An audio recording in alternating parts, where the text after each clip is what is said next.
வணக்கம். குறள் 1007. அற்றார் கொன்று அற்றார் கொன்று ஆற்றாதான் செல்வம் மிக நலம் பெற்றால் தமியல் மூத்தற்று அப்படின்னு குறள் எழுதியிருக்காரு.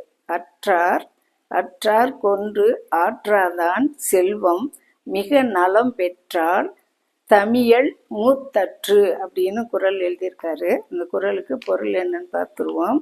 வறியவர்க்கு கொடுத்து உதவாதவன் வைத்திருக்கும் செல்வம் அழகிய பெண் தனி வாழ்க்கை செய்து மூப்படைந்து போவது போன்றதாகும் அப்படின்னு சொல்லி இந்த குறளுக்கு பொருள் எழுதியிருக்காரு. வறியவர்க்கு, அதாவது வறியவர்க்குன்னா இல்லாதவங்களுக்குன்னு எடுத்துக்கலாமா. இல்லாதவங்களுக்கு கொடுத்து உதவாதவன், எதுவுமே கொடுத்து உதவாதவன் வைத்திருக்கும் செல்வம், ஒருத்தன் அப்படி யாருக்குமே கொடுக்காம வச்சுக்கிட்டு இருக்கான். அப்படிப்பட்ட செல்வம் அழகிய பெண் தனி வாழ்க்கை செய்து மூப்படைந்து போவது போன்றதாகும்.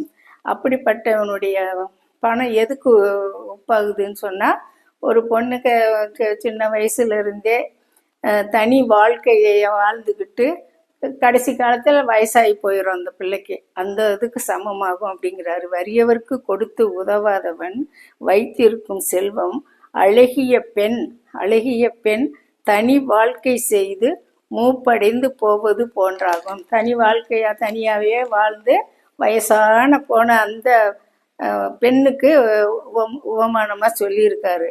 அதாவது அற்றார் கொன்று ஆற்றாதான் செல்வம் மிக நலம் பெற்றால் தமியல் மூத்தற்று அப்படின்றது குறள் எழுதியிருக்காரு. வறியவர்க்கு கொடுத்து உதவாதவன், வறியவர்னா இல்லாதவங்களுக்கு, ஏழைகளுக்குன்னு கூட வச்சுக்கலாம்.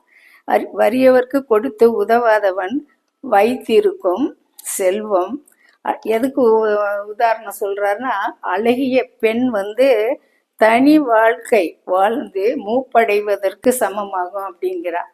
ஒரு அழகான ஒரு பெண்ணு தனியா வாழ்க்கை செய்து மூப்படைந்து போவது போன்றதாகும். அவன் வைத்திருக்கிற பணத்துக்கும் இந்த பெண்ணுக்கும் ஒரு உதாரணத்தை சொல்லியிருக்காரு. அதாவது வறியவர்க்கு கொடுத்து உதவாதவன் வைத்திருக்கும் செல்வம் அழகிய பெண் தனி வாழ்க்கை செய்து மூப்படைந்து போவது போன்றதாகும் அப்படின்னு சொல்லி இந்த குறளுக்கு பொருள் எழுதியிருக்காரு. இந்த குறள் பிடிச்சிருச்சுன்னா லைக் பண்ணுங்க, ஷேர் பண்ணுங்க, சப்ஸ்கிரைப் பண்ணுங்க. நன்றி, வணக்கம்.